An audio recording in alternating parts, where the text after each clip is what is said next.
अस्सलाम वालेकुम स्टूडेंट्स। दुरूद पाक पढ़ लें, उसके बाद जो है हम अपना लेक्चर आज का स्टार्ट करते हैं।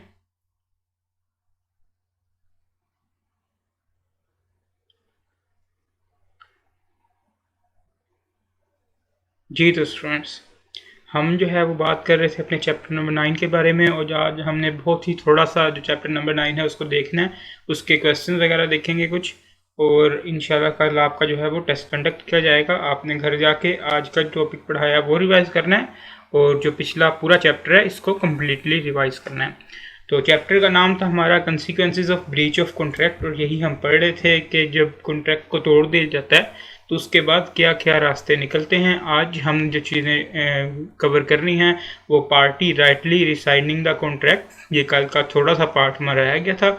उसके बाद हम कंपनसेशन वेयर पेनल्टी स्टिपुलेटेड, इसके बारे में बात करेंगे, और फिर इसके क्वेश्चंस देखेंगे। सबसे पहले जो हमारा कल वाला थोड़ा सा पॉइंट रह गया था, ये बिल्कुल ही सिंपल सा पॉइंट है। हम हज़ारों बार इसकी बात कर चुके हैं अपने वाइडेबल वाले सेक्शन के बीच में। वाइडेबल की हमने जब बात की तो हमने कहा जो अग्रीव पार्टी होती है, या तो वो कॉन्ट्रैक्ट को ख़त्म कर दे, या तो कॉन्ट्रैक्ट को वैसे ही जारी रहने दे, उसे वैलिड रखे। अगर तो वो कॉन्ट्रैक्ट को ख़त्म कर देती है, कॉन्ट्रैक्ट को रिसाइन कर देती है, तो वो ख़त्म करने के बाद जो है वो कंपनसेशन क्लेम करने की हकदार होती है। बिल्कुल यही बात इस पैरे में छोटे से कॉन्सेप्ट में है कि जो पार्टी सही तरीके से कॉन्ट्रैक्ट को ख़त्म कर रही हो, हक पे हो और वो कॉन्ट्रैक्ट को ख़त्म कर रही हो, उसका हक हो कॉन्ट्रैक्ट को ख़त्म करना, और वो कॉन्ट्रैक्ट को ख़त्म कर रही हो, तो वो कंपनसेशन क्लेम कर सकती है। A person who rightly resigns the contract is entitled to compensation for any damages which he has sustained through the non-fulfillment of contract. Contract के ना होने की वजह से, कॉन्ट्रैक्ट के ख़त्म होने की वजह से जो हक पे पार्टी है जिसने कॉन्ट्रैक्ट को ख़त्म किया है वो डैमेजेस क्लेम कर सकती है। इसकी सिंपल सी एग्जांपल है वही जो हमने सिंगर वाली एग्जांपल ली थी कि आसिफा जो है वो एक सिंगर है, उसने बेहजाद के साथ कॉन्ट्रैक्ट किया जो कि थिएटर का एक मैनेजर है। हर हफ्ते 2 रातों के लिए जो है वो परफॉर्म किया करेगी सिंगर, और उसको 100,000 रुपीज़ पर नाइट मिला करेगा। 6 नाइट को जो है वो आसिफा खुद से एब्सेंट हो गई। अब जो थिएटर का मालिक है उसके पास अपॉर्चुनिटी है, या वो कॉन्ट्रैक्ट को जारी रहने दे या उस कॉन्ट्रैक्ट को उधर ख़त्म कर दे, रिसाइन कर दे। अगर वो कॉन्ट्रैक्ट को उधर रिसाइन कर देता है तो वो उससे कंपनसेशन 6 नाइट जब वो नहीं आई तो वो कॉन्ट्रैक्ट के ना होने की वजह से जितनी भी उसकी कंपनसेशन है, उसके कोई क्लाइंट्स चले गए हैं, उसकी कोई जो है वो बदनामी हो गई है कि ये थिएटर इस तरह का है, यहाँ पे जो है वो कमिटमेंट पूरी नहीं की जाती, वो जो भी कंपनसेशन हुई है वो क्लेम कर सकता है। बिल्कुल यही कंसेप्ट है छोटा सा कि अगर पार्टी हक पे है और वो कॉन्ट्रैक्ट को ख़त्म कर देती है, कॉन्ट्रैक्ट को ख़त्म करना उसका राइट है, वो कॉन्ट्रैक्ट को ख़त्म कर देती है, तब भी वो कंपनसेशन क्लेम कर सकती है। उसके बाद जो हमारा आज का मेन टॉपिक है, छोटा सा टॉपिक है, compensation where penalty is stipulated. देखें, सबसे पहले तो आपको ये समझना होगा कि पेनल्टी क्या होती है और डैमेजेस और पेनल्टी में फ़र्क क्या होता है। डैमेजेस की जब हमने बात की, ऑर्डिनरी डैमेजेस, तो हमने कहा कि नेचुरली अगर कोई नुकसान हो रहा है कॉन्ट्रैक्ट के हवाले से, कॉन्ट्रैक्ट में कोई नुकसान हो रहा है, सामने नज़र आ रहा है कि ये नेचुरली इस बंदे का लॉस हुआ है, मार्केट प्राइस का और कॉन्ट्रैक्ट प्राइस का डिफरेंस जो है उसको हम ऑर्डिनरी डैमेजेस का नाम देते हैं।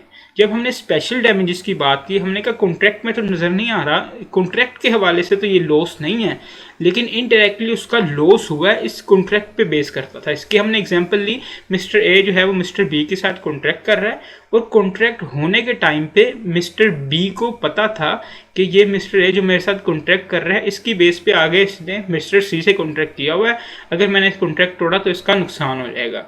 तब मिस्टर बी अगर कॉन्ट्रैक्ट तोड़ता है, कॉन्ट्रैक्ट को ब्रीच करता है, तब मिस्टर ए का जो नुकसान होता है मिस्टर सी के हवाले से भी वो भी ए से ले सकता है, ए उसको कंपनसेट करेगा। इसको हमने स्पेशल डैमेजेस कहा।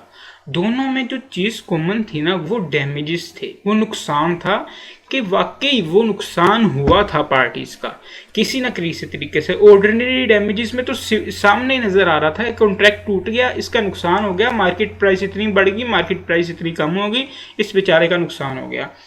जो स्पेशल डैमेजेस है उसमें भी नजर आ रहा था कि इसका नुकसान हुआ है, थर्ड पार्टी से इसने इस बेस पे कॉन्ट्रैक्ट किया हुआ था, लेकिन वो इसका नुकसान हो गया, ये नुकसान की भरपाई करेगा।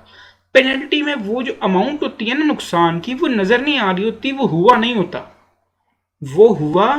होता, वो कुछ एक्स्ट्रा अमाउंट होती है। मैं आपको एक सिंपल सी एग्जांपल देता हूँ टॉपिक से हटके। जब हमने चैप्टर 1 की बात की, उसने सिविल लॉ, उसमें क्रिमिनल लॉ की बात कर रहे थे, तब हमने एक एग्जांपल देखी थी कि अगर आप बाइक पे अपनी पे जा रहे हैं, आपने सिग्नल तोड़ दिया, आप आगे किसी की गाड़ी में लगे हैं, उस गाड़ी का नुकसान हो गया।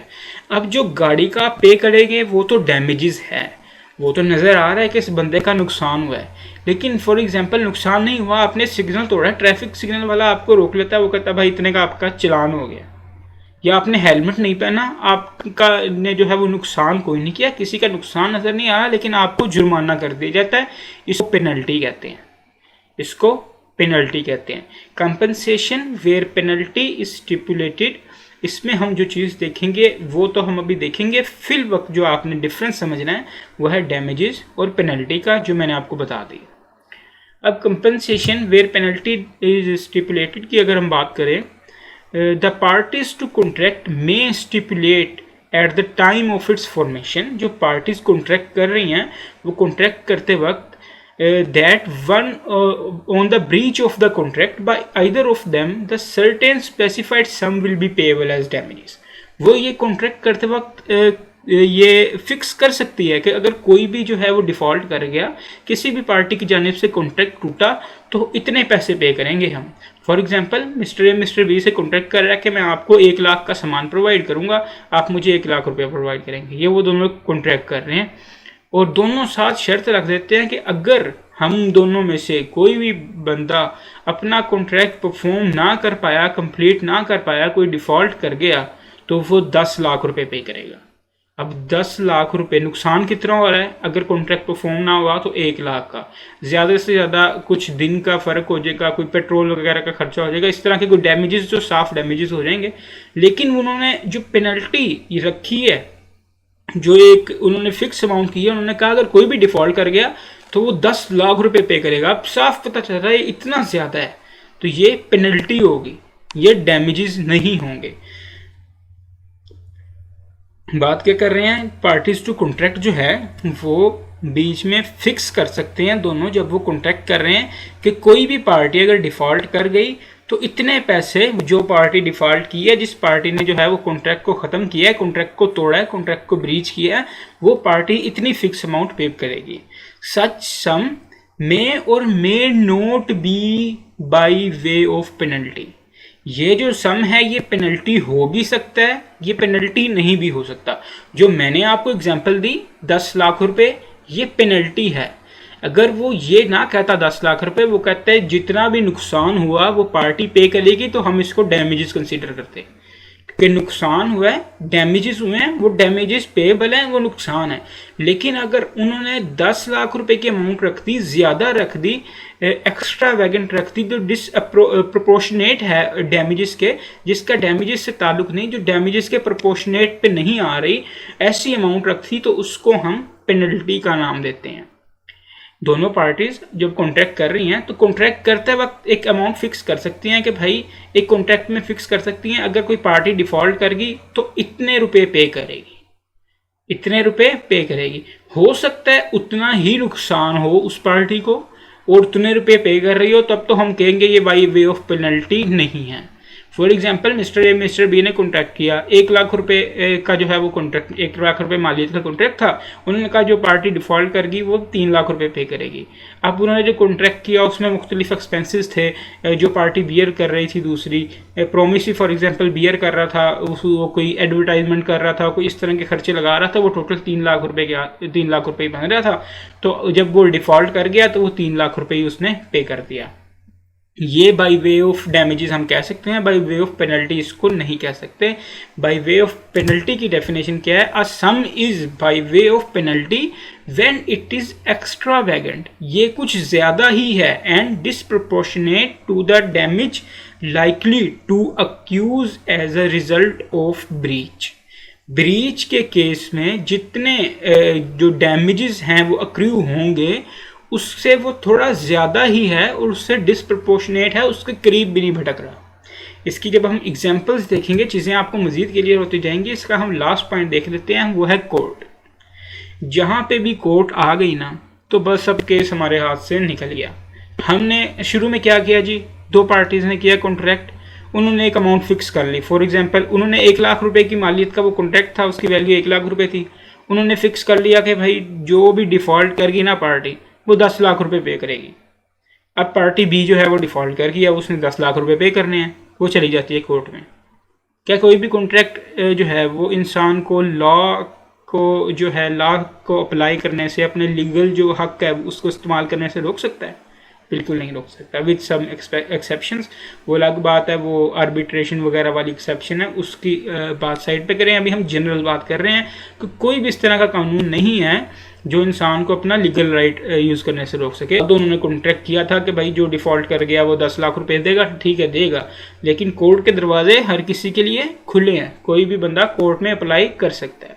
तो गया कोर्ट में भाई वो बंदा, जब वो कोर्ट में गया तो कोर्ट अब फैसला करेगी कि वो 10 लाख रुपए ही पे करे, 9 लाख करे, 8 लाख करे, 2 लाख करे, 1 लाख करे, 1.5 लाख करे, जो भी करे वो कोर्ट ही फैसला करेगी। लेकिन वो कोर्ट वो 10 लाख वाली अमाउंट से बढ़ नहीं सकती। ये तो ऑब्वियस सी बात है, कॉमन सेंस सी बात है। वो बंदा बेचारा अपना केस लेके गया है कि सर मुझे 10 लाख रुपए पड़ रहे हैं, ये तो बहुत ज़्यादा है, मैं गरीब सा इंसान हूँ, मैं किसान हूँ, मैं 10 लाख रुपए नहीं दे सकता। और कोर्ट के तुम हमारे पास केस क्यों लेके आए हो 11 लाख रुपए? तो ऐसा नहीं हो सकता।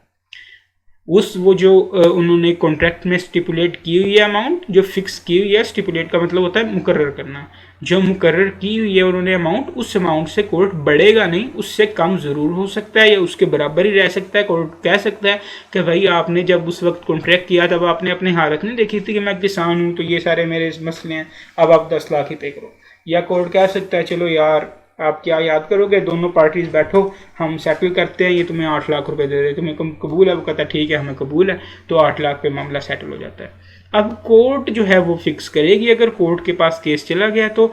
अदरवाइज जो उन्होंने कॉन्ट्रैक्ट के अंदर टर्म्स स्पेसिफाई कर दिए हैं, टर्म्स फिक्स कर दी है, अमाउंट फिक्स कर दी है, वो amount by way of penalty भी हो सकती है, बाय वे ऑफ डैमेजेस भी हो सकती है। हो सकता है 1 लाख मालियत का कॉन्ट्रैक्ट है और पार्टी फिक्स कर दे कि जो डिफ़ॉल्ट कर गया वो 1 लाख रुपया पे करेगा। क्यों? क्योंकि वो 1 लाख की मालियत का कॉन्ट्रैक्ट था, तो हम इसे नहीं कहेंगे कि ये पेनल्टी है, ये डैमेजेस हैं। 1 लाख का नुकसान होगा इंसान का, ये चीज़ नज़र आ रही है डिफ़ॉल्ट की सूरत में, तो 1 लाख ही हम पे करवा लेंगे, ये बाई वे ऑफ पेनल्टी नहीं है। अगर वो कहे 5 लाख पे करेगा तो ये साफ नज़र आ रहा है ये बाई वे ऑफ पेनल्टी है, ये कुछ एक्स्ट्रा है, ये कुछ ज़्यादा अमाउंट है। इसकी हम एग्जांपल्स देख लेते हैं, चीज़ें आपको असर जो है वो मज़ीद क्लियर हो जाएंगी। ये 3 बातें ही आपने जो है वो ज़हन में रखनी है, एक कोर्ट वाली बात है, एक अमाउंट वाली बात है, एक जो है वो पेनल्टी की डेफिनेशन है। एक तो बाय वे ऑफ पेनल्टी हो सकती है, बाय वे ऑफ डैमेजेस हो सकती है, और कोर्ट फाइनल डिसीजन जो होगा वो कोर्ट का होगा, कोर्ट का फैसला हतमी होगा, कोर्ट के फैसले के आगे कोई सर उठा नहीं सकेगा। एग्जाम्पल हम देखते हैं, Arsalan under a sale of goodwill arrangement contracts with Burhan that if Arslan practices as a surgeon within Peshawar, he will pay Burhan ₹5 million। हमने कहा था कि रेस्ट्रिक्शन ऑफ ट्रेड जो है वो नहीं लगाई जा सकती, वो इनवैलिड है सिवाय गुडविल के केस में। तब भी अगर कुछ कंडीशन जो है वो फुलफिल हो रही हों, वो अलग कंसेप्ट है। वही कंसेप्ट तकरीबन थोड़ा सा यहाँ पे अप्लाई हुआ है कि उसने गुडविल की बात कर दी एग्जाम्पल में, ताकि बच्चे कंफ्यूज ना हो जाएं कि भाई ये तो ट्रेड पे जो है वो रोक लगा रहा है, गुडविल की इस वजह से उसने बात कर दी यहाँ पे कि गुडविल जो है, अरसलान ने गुडविल के एग्रीमेंट के केस में बुरहान को कहा कि आप पेशावर के अंदर सिर्फ अपनी जो है वो प्रैक्टिस एज अ सर्जन करोगे तो वो बुरहान को ₹5 मिलियन पे करेगा। Arsalan practices as a surgeon in Peshawar, Burhan is entitled to such compensation not exceeding $5 million. अब उसने पेशावर में ही किया, अगर पेशावर से बाहर जाता तो वो पेशावर में रहता तो ₹5 लाख पे करने थे। अब उसने पेशावर में ही एज ए सर्जन जो है वो अपनी प्रैक्टिस की, अब वो ₹5 लाख का हकदार हो जाएगा। लेकिन कोर्ट अगर रीजनेबल इसको कंसीडर करे, अगर मामला कोर्ट में चला गया और उसने कहा 5 लाख नहीं 4 लाख 3 लाख 2 लाख, तो वो उतने पैसे फिक्स कर दिए जाएंगे। लेकिन अगर कोर्ट में जाता ही नहीं तो फिर तो कोर्ट वाला सवाल ही पैदा नहीं होगा, वो 5 मिलियन रुपीज़ जो है वो पे करेगा। एक और हम इसकी एग्जांपल देखते हैं। Azam contracts with Babar to pay ₹2 million if he fails to pay Babar ₹1 million on a given day. Azam ने बाबर के साथ कॉन्ट्रैक्ट किया कि भाई मिस्टर बाबर आप मुझे 2 मिलियन पे करेंगे अगर आपको जो मैंने 1 मिलियन दिया हुआ है वो आप टाइम पे ना कर सके। The double amount is disproportionate to the likely actual loss. ये साफ नजर आ रहा है कि ये बहुत ज़्यादा है। अगर वो कहता कि भाई आपको मैं 1 मिलियन रुपीज़ दे रहा हूँ, आप जितने 1 मिलियन पे 12% 10% इंटरेस्ट है, इंटरेस्ट पर मंथ है। अब जितने महीने वो लेट करता रहता उसी हिसाब से उसे उतने महीने इंटरेस्ट पड़ता रहता, उतना वो उसे डैमेजेस पे कर देता। ये तो बिल्कुल साफ नज़र आ रहा है कि ये डैमेजेस हैं, लेट होने का जो है वो नुकसान है। लेकिन अब उसने कहा, ये नहीं कहा कि 1 महीना लेट हो गए तो 12% इंटरेस्ट पड़ेगा, 2 महीना लेट हो गए तो 12% और इंटरेस्ट पड़ेगा। उसने कहा आपने उस डे पे अगर मुझे पेमेंट ना की ना तो आप मुझे डबल अमाउंट पे करोगे, चाहे उससे अगले दिन पे करो। तो ये साफ नज़र आ रहा है ये डैमेजेस का केस नहीं है, ये पेनल्टी का केस है, क्योंकि ये एक्स्ट्रा वैगेंट अमाउंट है, कुछ ज़्यादा ही अमाउंट है डैमेजेस से, और disproportionate to likely to the actual loss, और एक्चुअल लॉस के डिसप्रोपोर्शनेट है। यानी कोई हिसाब किताब नहीं लगाया उसने, कोई एस्टिमेशन नहीं की कि भाई इतना लॉस होगा तो इतनी अमाउंट ही जो है वो पे की जाएगी। ये डैमेजेस के डिसप्रोपोर्शनेट है। हम जब ऑर्डिनरी डैमेजेस की बात करते थे, स्पेशल डैमेजेस की बात करते थे, तब एक एस्टिमेट लगाते थे, बैठ के बाकायदा काउंट करते थे कि इतने का नुकसान हो गया ऑर्डिनरी डैमेजेस में। ऑर्डिनरी डैमेजेस में तो हमने फार्मूला बनाया हुआ था, बाकी जो यकीनी है वो सेल के केस में कि कॉन्ट्रैक्ट प्राइस और जो है वो कॉन्ट्रैक्ट प्राइस और मार्केट प्राइस का डिफरेंस होगा, वो डैमेजेस होंगे। और स्पेशल डैमेजेस के केस में भी बाकायदा एस्टिमेट कर रहे होते थे कि इसने थर्ड पर्सन के साथ कितने का कॉन्ट्रैक्ट किया हुआ था, उस हिसाब से उसका जो जो नुकसान हुआ है वो पे करेगा। इधर पेनल्टी में इस तरह की कोई एस्टिमेशन नहीं है, ये disproportionate to the actual loss है, इसका एक्चुअल लॉस से कोई ताल्लुक नहीं, बस ऐसे कोई अमाउंट लिख दिया उसने कहा डिफ़ॉल्ट के केस में इतनी अमाउंट पे कर दोगे, तो इसको हम बाय वे ऑफ पेनल्टी कहेंगे, और इतनी अमाउंट वो पे करेगा अनलेस कोर्ट में जाए, वो कोर्ट डिसाइड करे कि भाई ये रीज़नेबल अमाउंट है या ये रीज़नेबल अमाउंट नहीं है। एक और एग्जांपल देखते हैं, मज़ीद चीज़ें क्लियर होंगी आपको। Azam undertakes to repay Babar a loan of ₹1,000। 1 million rupees का जो लोन है वो आजम ने बाबर को रीपे करना है by 5 equal installments with the stipulation that in default of payment of any installment the whole shall become due। इसका क्या मतलब है? इसका मतलब मैं आपको समझाता हूँ। 10 लाख रुपए का जो है वो लोन है, 1 मिलियन रुपीज़ का, 5 इक्वल इंस्टॉलमेंट्स में 5 महीनों में पे करना है। 5 महीने की इंस्टॉलमेंट्स क्या बनेंगी? 10 तक़सीम 5 2 लाख 5 माह तक पे करेगा तो वो बन जाएंगे 10 लाख। अब उसने कहा क्या है? उसने कहा इंस्टॉलमेंट में तो आपने पे करने हैं, लेकिन जिस माह आप डिफ़ॉल्ट कर गए उस वक्त हमारा इंस्टॉलमेंट वाला किस्सा ख़त्म हो जाएगा और मैं आपसे सारे के सारे पैसे लूँगा। इसका ये मतलब है the whole shall become due का मतलब है वो सारे पैसे जो मैंने आपसे लेने हैं वो मैं आपसे ले लूँगा। फॉर एग्जाम्पल जनवरी, फरवरी, मार्च, अप्रैल, मई, 5 मंथ हम लगा लेते हैं। 5 मंथ इसने 2 लाख रुपए देने हैं। जनवरी में इसने 2 लाख रुपए दिए, फेब में ये 2 लाख रुपए इसने नहीं दिए, देना ही भूल गया, इसने नहीं दे सका, इसकी फाइनेंशियल कंडीशन ऐसी नहीं थी। अब क्या हुआ? The whole shall become due. अब जितना का जितना पैसे बचे हैं इंस्टॉलमेंट वाला उसने किस्सा ख़त्म कर दिया, उसने अब सारे के सारे उसे इकट्ठे ही लेने हैं। कितने बच गए हैं? उसने पहले माह 2 लाख रुपए पे किए, 8 लाख बच गए थे। उसने दूसरे माह भी 2 लाख पे करने थे तो 6 लाख बच जाते हैं, लेकिन उसने दूसरे माह वो 2 लाख पे नहीं किए। अब जो 8 लाख के 8 लाख है होल अमाउंट वो पे करेगा। इंस्टॉलमेंट वाला सीन गया। इसमें कोई उसने एक्स्ट्रा अमाउंट डाली है? कोई एक्स्ट्रा पेनल्टी डाली है? इसमें तो बेचारे ने डैमेजेस भी नहीं डाले। उसने पूरी की पूरी अमाउंट उसने कहा जो मैं आपको दी थी वो मुझे वापस दे दो। तो इसको हम बाई वे ऑफ पेनल्टी नहीं कहेंगे, क्यों? क्योंकि एक्स्ट्रा अमाउंट कोई सामने नज़र नहीं आ रही। उसने क्या किया, उसने कहा जी 5 महीने तक 2-2 लाख रुपए आपने मुझे हर महीने देने हैं। जिस मंथ भी आप डिफ़ॉल्ट करके हमारा ये जो कॉन्ट्रैक्ट है ना इंस्टॉलमेंट वाला, ये हो जाएगा ख़त्म। उसके बाद जितनी अमाउंट है वो आप मुझे पूरी की पूरी मेरी वापस करोगे। जनवरी में उसने 2 लाख रुपए दे दिए, फेब में भी उसने 2 लाख रुपए दे दिए, मार्च में वो जो है वो डिफ़ॉल्ट कर गया, मार्च में वो पेमेंट नहीं कर सका। अब क्या होगा, अब वो कहेगा 4 लाख आप मुझे दे चुके हो, अब जितनी की जितनी अमाउंट है वो सारी मैं लूँगा। अब इंस्टॉलमेंट वाला हमारा किस्सा ख़त्म, 6 लाख के 6 लाख आप मुझे दोगे। तो ये केस है, उसने एक्स्ट्रा अमाउंट चार्ज नहीं की, 10 लाख रुपए उसने उसको दिए थे और 10 लाख ही वापस ले रहा है। कोई पेनल्टी उस पर नहीं लगा रहा, कोई जुर्माना आयद नहीं कर रहा। इसको हम ये नहीं कह सकते कि बाई वे ऑफ पेनल्टी है ये स्टिपुलेशन।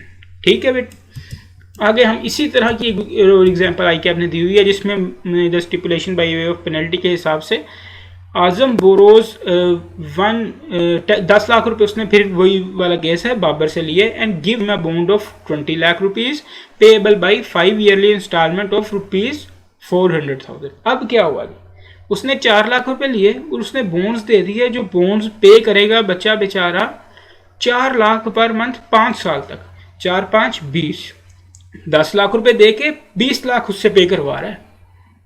और साथ साथ क्या कह रहा है, with the stipulation that in default of the payment of any installment the whole shall become due. वो अमाउंट सारी की सारी ड्यू हो जाएगी जैसे ही आप डिफ़ॉल्ट करके, जैसे पिछले केस में था, जिस महीने आपने ये किस्त, जिस साल आपने ये किस्त नहीं दी, ये 4 लाख रुपए जिस साल आपने नहीं दिए, उस साल सारी की सारी अमाउंट आप इकट्ठी पे करोगे। फॉर एग्जांपल पहले साल उसने 4 लाख दे दिए, दूसरे साल भी 4 लाख दे दिए, टोटल उसने 8 लाख दे दिए, 20 लाख रुपए उसने देने थे बेचारे ने, 8 लाख रुपए दे चुके हैं, 12 लाख रह गए हैं, वो तीसरे साल नहीं दे पाता फाइनेंशियल कंडीशन वीक होने की वजह से।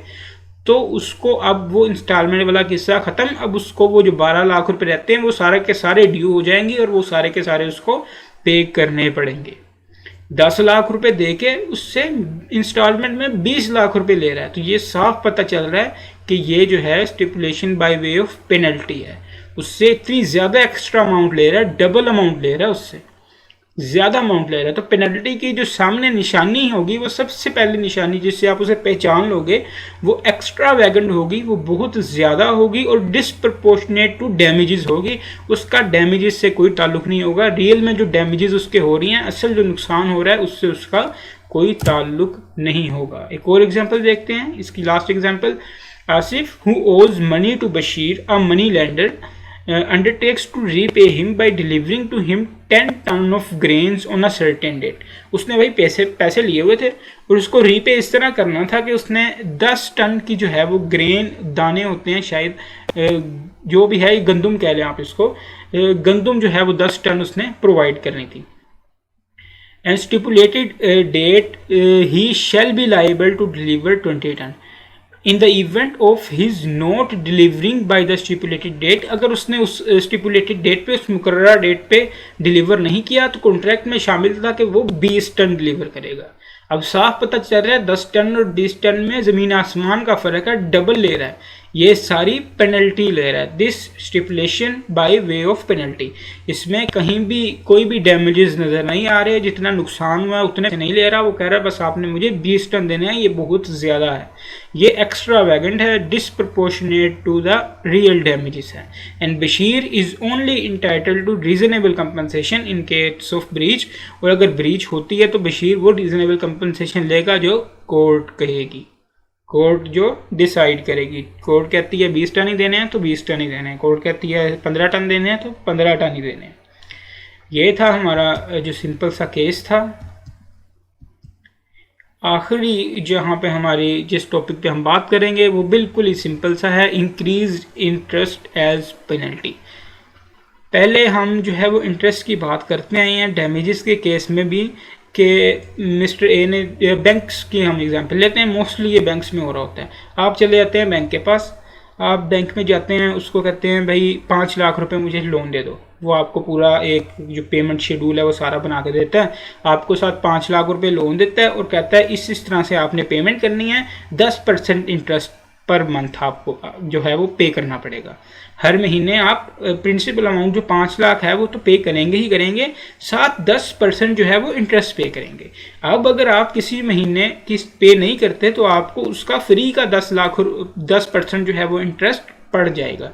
ये आपको डैमेजेस पड़ रहे हैं जो पहले से आपको पता है, जो पहले से फिक्स किए हुए हैं कि आप जितना लेट करेंगे उतने ज़्यादा डैमेजेस आपको पड़ते जाएंगे। आप जितना जल्दी पेमेंट कर देंगे उतने कम ही आप इंटरेस्ट जो है वो पे करेंगे। लेकिन एक केस ऐसा आता है, वो ये नहीं कहता बैंक वाला कि अगर आप डिफ़ॉल्ट करके तो आप इंटरेस्ट ही पे करेंगे। वो कहता है अगर आपने 1 माह पेमेंट ना की तो आप जो 10% इंटरेस्ट पे कर रहे हैं ना, वो आप 20% इंटरेस्ट पे करेंगे। अब साफ पता चल रहा है ये एक्स्ट्रा वैगेंड है, इसने बहुत बढ़ा दिया है चीज़ को, ये डिसप्रपोर्शनेट हो गया है डैमेजेस के। तो ये जो है ये as interest as a penalty हो जाएगा। ज़रूरी नहीं कि वो अमाउंट ही एज अ पेनल्टी हो। वो 20 लाख फिक्स कर रहे हैं, वो सामान फिक्स कर रहे हैं, 10 टन का 20 टन कर रहे हैं, इंटरेस्ट भी वो कर सकते हैं, रेट भी बढ़ा सकते हैं इंटरेस्ट का कि 10% ले रहे थे पहले आपसे, अगर आप डिफ़ॉल्ट कर जाते हैं, एक पेमेंट शॉर्ट कर देते हैं तो आपका इंटरेस्ट 15% हो जाएगा। 2 पेमेंट शॉर्ट करते हैं आप इंटरेस्ट 20% हो जाएगा। वो इस तरह से भी जो चीज़ें हैं उनको नोट डाउन कर सकते हैं, इस तरह से भी कॉन्ट्रैक्ट कर सकते हैं। ये stipulation by way of penalty ही होगा, इंटरेस्ट का केस होगा। अगर आपको कोई सिनेरियो आ जाता है जिसमें वो इंटरेस्ट की बात कर रहा हो तो ये सोच के इग्नोर ना कर दीजिएगा कि इसमें stipulation by way of penalty नहीं हो सकती, ये तो इंटरेस्ट रेट है। इंटरेस्ट रेट में भी stipulation by way of penalty हो सकती है। इसकी हम एग्जांपल देखते हैं। Azam gives Babar a bond for repayment of ₹1 million with interest at 12% at the end of 6 months, with a stipulation that in case of default, interest rate be payable at the rate of 75% from the date of default. आजम ने जो है वो बाबर को एक bond दिया है 10 लाख रुपए का, और उसने कहा कि 12% आप इसका इंटरेस्ट जो है वो 6 मंथली पे करते रहना। लेकिन अगर आप किसी मंथ जो है वो पेमेंट ना कर पाए, आप जो है वो किस्त बॉन्ड की ना दे पाए, इसका इंटरेस्ट ना दे पाए, तो इंटरेस्ट रेट जो है वो आपका 75% कर दिया जाएगा। अब ये साफ पता चल रहा है कि ये बहुत ही ज़्यादा है, एक्स्ट्रा वैगेंट है और डिसप्रपोर्शनेट टू डैमेजेस है। इसीलिए हम इसको increase interest as a way of penalty तस्वुर करेंगे। अगर कोर्ट में केस चला जाता है तो जो कोर्ट रीज़नेबल समझेगी वही कोर्ट फैसला कर देगी। ये था हमारा चैप्टर। अब हम इसके क्वेश्चन डिस्कस करते हैं। इसको आप यहाँ तक जो चीज़ें डिस्कस की हैं इनको देख लें और अपने पिछले चैप्टर को भी एक बार नज़र मार लें, क्योंकि हम जो है ये पूरे चैप्टर के क्वेश्चन डिस्कस करने जा रहे हैं। यहाँ पे वीडियो को आप पॉज कर दें। जी स्टूडेंट्स, तो हम पहले क्वेश्चन की बात करते हैं जो आपके स्प्रिंग 2018 का क्वेश्चन है। 4 मार्क्स के लिए क्वेश्चन पूछा गया था। प्रैक्टिस क्वेश्चन जो है वो आपके आई कैप सब्जेक्ट्स का 1 बनता है। क्वेश्चन क्या है? Salim entered into a contract for the purchase of 5 vehicles from फूनी private limited PL which were to be delivered in the month of February. Salim ने जो है वो कॉन्ट्रैक्ट किया कि 5 व्हीकल PL को जो से परचेज करेगा जो फरवरी के महीने में डिलीवर की जाएंगी। Salim also entered into a contract for onward sale of these vehicles to JL। अब उसने PL से कॉन्ट्रैक्ट किया मैं आपसे 5 व्हीकल लूँगा, और आगे उसने JL से भी कॉन्ट्रैक्ट कर लिया कि मैं आपको 5 व्हीकल दे दूँगा। However, PL refused to deliver the vehicles as a contracted. Salim had to buy the vehicle from another supplier and at an extra cost of 2 million for supplying these to JL. अब PL जो है वो तो default कर गया, लेकिन सलीम का तो नाम बना हुआ है मार्केट में, वो डिफ़ॉल्ट कर गया तो उसके पास ग्राहक आना बंद हो जाएंगे। उसने JL को देनी है। उसने JL को जो है व्हीकल्स देने के लिए एक्स्ट्रा कॉस्ट जो है वो 2 मिलियन रुपीज़ की पे की। Salim also had to pay compensation of 0.6 million. उसे 0.6 मिलियन की JL को कंपनसेशन भी देनी पड़ी क्योंकि सप्लाई डिले हो गई। सप्लाई डिले क्यों हुई? क्योंकि PL ने जो है वो व्हीकल्स प्रोवाइड ही नहीं की। Under the provisions of the Contract Act 1872, analyze the above situation and comment whether Salim is entitled to receive any compensation from PL. तो सिंपल सा केस है। सबसे पहले तो हम ऑर्डिनरी डैमेजेस की बात करते हैं कि किसी किस्म का ऑर्डिनरी डैमेज बनता है। जी बिल्कुल ऑर्डिनरी डैमेज बनता है। क्योंकि सलीम ने जो है वो कॉन्ट्रैक्ट किया PL के साथ और PL ने कॉन्ट्रैक्ट को ब्रीच कर दिया। कॉन्ट्रैक्ट की ब्रीच पे डैमेजेस जो हैं कॉन्ट्रैक्ट की ब्रीच की वजह से उसे 2 मिलियन रुपीस की एक्स्ट्रा कॉस्ट पे करनी पड़ी, जिसकी वजह से उसने वो व्हीकल्स खरीदी। तो ये जो 2 मिलियन की एक्स्ट्रा कॉस्ट बनती है ये तो ऑर्डिनरी डैमेजेस है, ये तो पे करेगी ही करेगी पीएल। ये जो 0.6 मिलियन है इसका क्या करेंगे? ये जो कंपनसेशन सलीम ने दी है, जेएल को दी है सलीम ने कंपनसेशन 0.6 मिलियन डिले सप्लाई की वजह से। जो सप्लाई डिले हुई तो वो भी पीएल की वजह से कि उन्होंने फरवरी में जो है वो कार्ड्स को डिलीवर नहीं किया। तो इसका हम क्या करेंगे? ये स्पेशल डैमेजेस के केस में आएंगे कि नहीं आएंगे? इसका फैसला होगा उन कंडीशंस पे जो स्पेशल डैमेजेस की हमने पढ़ी हैं। क्या जिस वक्त कॉन्ट्रैक्ट किया उस वक्त पीएल को इसका इल्म था कि ये जो है हमसे कॉन्ट्रैक्ट कर रहा है, जो गाड़ियां खरीद रहा है ये इसने आगे जेएल को सेल करनी है? क्या इस तरह की कोई बात उस कॉन्ट्रैक्ट में हुई थी? यहाँ पे कुछ भी वाज़ेह लिखा नहीं हुआ, तो हम इसको दोनों बातों को लिख देंगे। हम कहेंगे इफ़ का यूज़ करेंगे अपने डिसीजन में कि अगर तो कॉन्ट्रैक्ट के वक्त उनको पता था, पीएल को पता था कि इसने जो है वो आगे गाड़ियां सेल करनी है, तब वो स्पेशल डैमेजेस पे करेंगे, अदरवाइज वो स्पेशल डैमेजेस पे नहीं करेंगे। बिल्कुल यही चीज़ उन्होंने आंसर में लिखी हुई है। देखें, अब जो चीज़ हम पीछे पढ़ के आए हैं सेम उसी चीज़ को उसने उसी तरह से एक केस स्टडी से बना के, ज़्यादा पहले नहीं पूछा, स्प्रिंग 2018 में पूछा। अभी हम 21 का क्वेश्चन भी देखेंगे, उसमें भी इसी तरह की बातें होंगी। 2020 का क्वेश्चन भी देखेंगे। Salim is entitled to receive from Phoni private limited compensation for any loss or damages caused to him which naturally arose in usual course of the thing from such breach, i.e. 2 million। 2 million तो उसे naturally जो है वो damages करने पड़े, इसको तो ordinary damages कहेंगे, ये तो वो क्लेम करेगा। However, such compensation cannot be claimed for any remote and indirect loss or damage sustained by reason of the breach unless the parties knew about such consequences when they made the contract। जब उन्होंने contract किया तब उस वक्त अगर उनको इल्म था तब वो स्पेशल डैमेजेस के केस में आएगा, अदरवाइज उसको हम इनडायरेक्ट लॉस या रिमोट लॉस कह देंगे। और इनडायरेक्ट और रिमोट लॉस जो है वो क्लेमेबल नहीं होता। सिंपल यही बात उसने कर दी।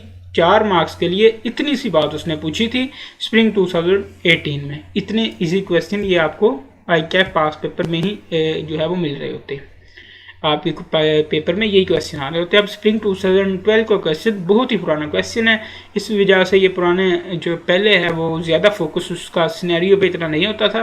पिछली कुछ अटैम्प्ट से उसका फोकस सिनेरियो पे रहा है। पहले वो रट्टे वाले क्वेश्चन, क्रैमिंग वाले क्वेश्चन पूछा करता था, लेकिन अब जो 2022 का मार्च वाला पेपर हुआ है उसमें उसका जो इंटरेस्ट है ना एग्जामिनर का, वो दोबारा थोड़ा सा रट्टे पे शिफ्ट होता नजर आया है। 30 से 35 मार्क्स का उसने तकरीबन उसमें रट्टा पूछा हुआ था। एक तो शायद इसकी वजह ये हो सकती है जो आपके लास्ट 3 चैप्टर्स जो ऐड हुए हैं ना वो सारे रट्टे वाले चैप्टर हैं, उनमें इतना कुछ समझाने वाला नहीं है, तो उसमें 13 नंबर का उसने सीधा सीधा रट्टा पूछा था। शायद इस वजह से इसकी जो परसेंटेज है रट्टे की ज़्यादा बन गई। अदरवाइज़ वो ज़्यादा फोकस सिनेरियो पे कर रहा होता है। मेन फोकस हमारा भी केस स्टडीज़ पे रहना चाहिए। अच्छा, मुझसे एक बच्चे ने पूछा था कि सर आप MCQs नहीं करवा रहे, तो अगर हम पूरा का पूरा चैप्टर जो है वो रिवाइज करते हैं ना, अच्छे से हमारे कॉन्सेप्ट ग्रैब हो जाते हैं, तो MCQs वो वहीं से पूछेगा। और जब आपको जो प्रिपेयर होगा ना पूरा चैप्टर, आपके कॉन्सेप्ट्स क्लियर होंगे तो MCQs आप आसानी से कर पाएंगे। आपके जो ICAP स्टडी टेक्स्ट में MCQs दिए हुए हैं ना, जैसे हमारा चैप्टर ख़त्म होता है आप उन MCQs को ज़रूर रीड किया करें, और अगर उसमें से कोई आपको प्रॉब्लम लग रही हो तो वो मुझसे पूछ लिया करें। अदरवाइज़ MCQs जो हैं वो आपके कंसेप्ट पे बेस करते हैं। जितने आपके कंसेप्ट अच्छे हैं आप उतने ही MCQs को डील कर पाते हैं, और जितनी आपको चीज़ें याद हैं उतने आप MCQs आसानी से कर पाते हैं। तो जो MCQs के हवाले से एक तो प्रैक्टिस आप लोगों की होगी, जो आपके स्टडी टेक्स्ट के चैप्टर के आखिर में MCQs दिए हुए हैं आप वो पढ़ा करें, वो कॉमनली इजी होते हैं, बहुत ज़्यादा इजी होते हैं। इसके अलावा मैं जो टेस्ट सेशन है उसमें MCQs आपके शामिल होते हैं, वहाँ से आप MCQs करें। इसके अलावा मैं ट्राई करूँगा कुछ जामे MCQs बनाऊँ, कोई पेपर लेवल के MCQs बनाऊँ और वो MCQs बना के आप लोगों के साथ शेयर करूँ, आप उनको सोल्व करें। लेकिन फिल वक्त हमारा फोकस जो है वो स्टडी पे है अपनी पे, बाकी पोर्शन पे 15 मार्क्स के हमें MCQs ज़रूर आएंगे। लेकिन अगर आपका कंसेप्ट सारे क्लियर है तो 15 में से आप 10 से 12 मार्क्स इजीली ग्रैब कर सकते हैं। बाकी 2-3 मार्क्स के लिए जो मेहनत की ज़रूरत है उसको हम सेशन के एंड पे रखेंगे। मई के बाद रखेंगे, जून में इंशाल्लाह रखेंगे, तब मैं आपको कुछ जामे एमसीक्यूज बना के दूंगा, वहाँ से आप उसको प्रैक्टिस कर सकते हैं। फिल वक्त describe the principles of determining compensation for loss और damages caused due to the breach of contract. उसने कहा भाई वो कवानीन लिख दो जिस पे आप लोग अभी तक डैमेजेस कैलकुलेट करते आए हो। हमें पता है ऑर्डिनरी डैमेजेस हम कैलकुलेट करते आए हैं, स्पेशल डैमेजेस और इनडायरेक्ट लॉस, इन तीनों की डेफिनेशन हमने लिख दी। तो हमें स्प्रिंग 2012 में जितने मार्क्स का भी क्वेश्चन था उतने हमें नंबर मिल गए इसके। नेक्स्ट क्वेश्चन की तरफ चलते हैं। Saria traders ST agreed to supply building material to Khwaja contractors. ST जो है वो बिल्डिंग मटेरियल प्रोवाइड कर रही है केसी को on 10 September 2020 for the construction of a charitable hospital in district Maler. However, on due date, ST failed to fulfill their obligations. What would be your answer if KC had to procure building material from another supplier at the price higher than the price agreed with ST and also have to pay the penalty of 50,000 to the owner of the hospitals of construction delay? ये question 3 marks का अभी autumn 2020 में आपसे पूछा गया है। इस question को करने के लिए आपके पास टाइम है 5 मिनट 24 सेकंड। ये क्वेश्चन आप लोगों ने खुद ही सॉल्व करना है। यहाँ पे वीडियो को पॉज करें और इस क्वेश्चन को सॉल्व करना स्टार्ट करें। 5 मिनट और 24 सेकंड आपका टाइम स्टार्ट्स नाउ।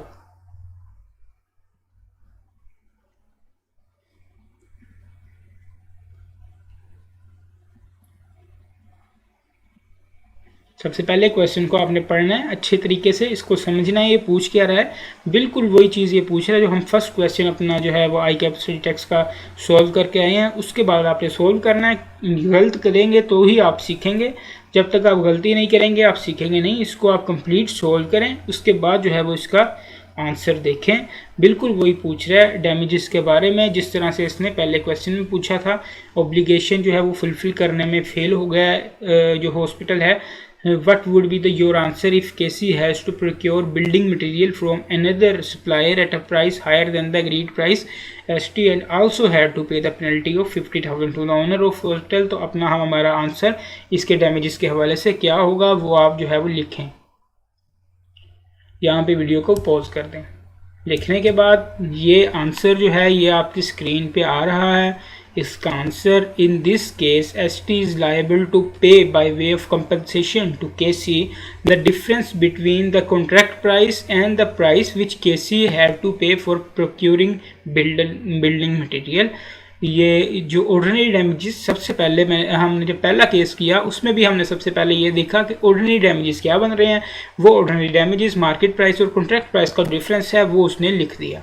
उसके बाद however if ST was aware about the penalty will KC had to pay, और उसके बाद उसने स्पेशल डैमेजेस की वही बात लिख दी कि अगर जो है वो KC को पता था। स्पेशल डैमेजेस में बात यही होती है अगर कॉन्ट्रैक्ट के वक्त दूसरी पार्टी को पता हो जो डिफ़ॉल्ट कर रही है कि भाई अगर डिफ़ॉल्ट कर दिया तो मेरा ये इसको आगे नुकसान हो सकता है, उसको हम स्पेशल डैमेजेस के तौर पे क्लेम कर सकते हैं। अगर तो पता था तो ही क्लेम कर सकती है, अगर नहीं पता था तो नहीं कर सकती।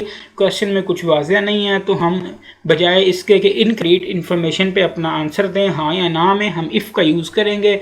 एग्जामिनर जब ये इफ़ वाला आंसर हमारा पढ़ेगा तो उसके सामने भी अगर येस और नो वाला क्वेश्चन आंसर होगा तो उसे पता लग जाएगा कि बच्चे को कंसेप्ट्स का पता है। बच्चे को पता है कि अगर ये होता तो ये होता, अगर ये होता तो वो होता। उसे कॉन्सेप्ट्स के हवाले से पता है, कॉन्सेप्ट्स उस बच्चे के क्लियर हैं तो वो आपको इसके कंप्लीट मार्क्स दे देगा। तो यही सिंपल सा वही आपका प्रैक्टिस क्वेश्चन नंबर 1 जो आपका 2018 में पूछा था उसने वही क्वेश्चन सिर्फ नाम बदल के 2020 में पूछ लिया। तो पास पेपर का ये भी फ़ायदा आप लोगों को हासिल हो सकता है। जो पास पेपर में हम क्वेश्चन कर रहे हैं वो आपके क्वेश्चन जो है वो आई कैप के पेपर में आ सकते हैं।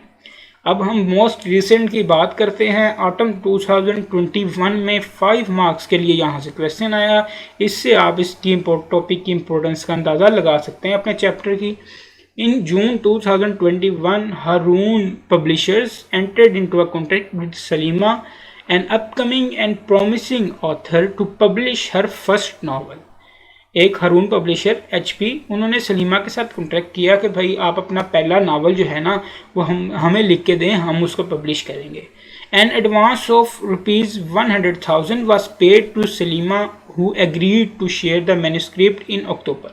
उसने कहा ठीक है मैं आपको स्क्रिप्ट जो है अपनी मैन्यूस्क्रिप्ट लिख के दिपाचा लिख के जो है वो अक्टूबर में प्रोवाइड कर दूंगी, और 1 लाख रुपए एडवांस भी उसने ले लिया। कॉन्ट्रैक्ट उन दोनों पार्टीज का हो गया।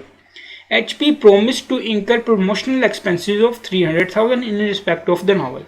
और HP ने कहा कि भाई हम जो है ना आपकी मशहूरी के लिए, आपके नॉवल की एडवर्टाइजमेंट के लिए भी 3 लाख रुपए खर्च करेंगे। In August 2021, Salima suddenly gained the popularity as her social media publications went viral. उसकी जो 2021 अगस्त में वो वायरल हो गई, उसकी पब्लिकेशंस, उसकी शायरी थी वो आवाम में बहुत मकबूल हो गई, आवाम ने उसको पसंद करना शुरू कर दिया। अब इसका इफ़ेक्ट क्या होगा वो हमें ये बात क्यों बता रहा है? ओब्वियसली जब वो पॉपुलर हो गई तो वो इतने छोटे मोटे 1 लाख और 3 लाख के कॉन्ट्रैक्ट्स उसके मायने नहीं रखेंगे। Seeing an opportunity, HP immediately launched the advertisement campaign for the promotion of Salima's upcoming novel and secure pre-order of 50,000 copies of novel. HP ने क्या किया? HP ने देखा भाई ये तो जो है वो पॉपुलर हो रही है, तो एडवर्टाइजमेंट का बड़ा अच्छा मौका है। उन्होंने वो जो 3 लाख एडवर्टाइजमेंट के लिए रखे हुए थे वो उन्होंने उसके एडवर्टाइजमेंट में यूज़ कर दिए, और एडवर्टाइजमेंट की वजह से उसके नॉवल की 50,000 कॉपीज़ का एडवांस ऑर्डर उनके पास आ गया। HP has estimated to earn profit of 17 lakh from the orders, और उन्होंने सोचा भी ये 50,000 जो ऑर्डर आए हैं ना, यहाँ से हमारा प्रॉफिट 17 लाख तो कहीं नहीं गया। In September 2021, Salima contacted HP regarding that she will not be able to send the manuscript and send back the check for 1 lakh received in advance. अब सितंबर में सलीमा ने क्या कहा? उसने कहा मैं तो इतनी वायरल हो चुकी हूँ, अब जो मेरे फैंस हैं वो तो मेरी एक एक पोइम पे 10-10 लाख रुपए निशावर कर देते हैं, तो अब आपके 1 लाख के कॉन्ट्रैक्ट के मेरे सामने कोई अहमियत नहीं, ये लो पकड़ो अपना 1 लाख रुपया, और मैं आपको अपनी मैन्यूस्क्रिप्ट नहीं देती, मैं अपनी इंस्टाग्राम पे पोस्ट करके ही इसके पैसे कमा लूँगी।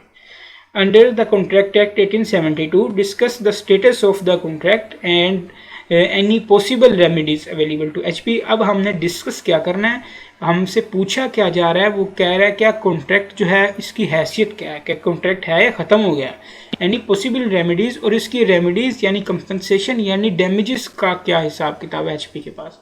तो भाई कॉन्ट्रैक्ट तो पहले हुआ था ना जून में, तो कॉन्ट्रैक्ट जब सलीमा ने इनकार कर दिया तो कॉन्ट्रैक्ट ख़त्म हो गया कि नहीं हो गया?